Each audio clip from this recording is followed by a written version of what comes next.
Okay, so for the tools you'll need a tape measure, a pencil, and a jigsaw.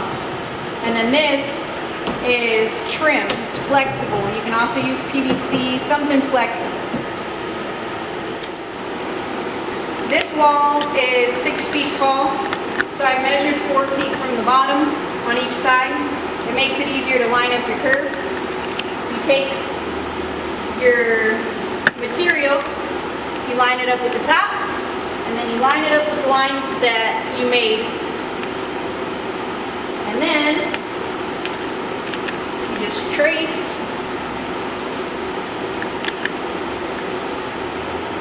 the curve.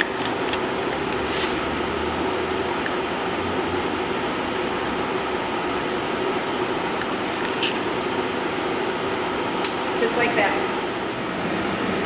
Okay, now that your curve is drawn, your jigsaw, you're going to want to use a scroll saw blade.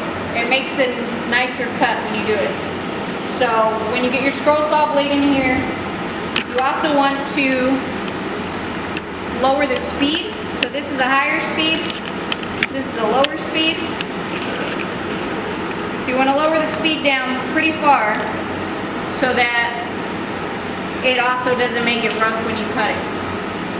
I cut mine on a table and just have it hanging over the edge of the table so the blade doesn't cut your table, obviously. And then you're going to follow the cut with the jigsaw, and if anything, stay on the outside of your line. That way if you mess up, you can sand it up to where your line is.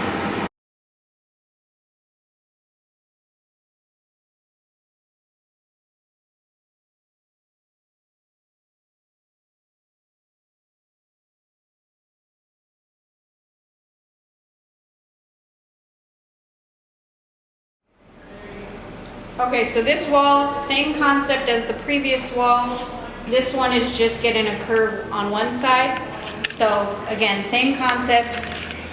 So this one I'm going to line up with the corner, and then with the mark that I drew, you can bend it to figure out what angle you want it. Hold it in place.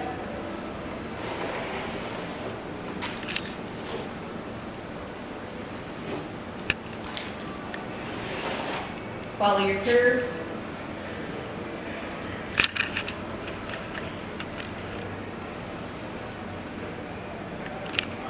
And there you go. Okay, so the leg supports for the walls, you're going to want to cut it to 12 inches. Measure 12 inches. You can use a miter saw, a circular saw. You can even use a jigsaw. But the easiest way, you can have Home Depot cut it for you. Just tell them the size that you need. You'll need 2 supports, 2 legs per wall.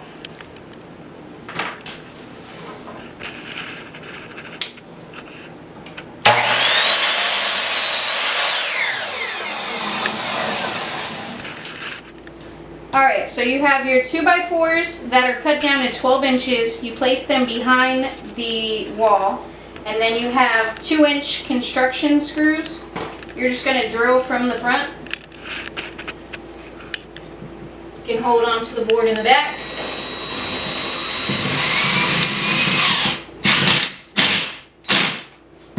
I do suggest having a second person to help you so they can hold the wall stable.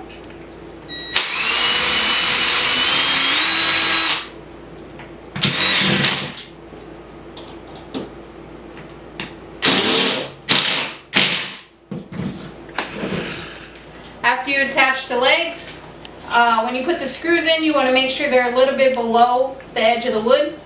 Then you want to take some wood filler. Just fill in the holes. That way you can't see them.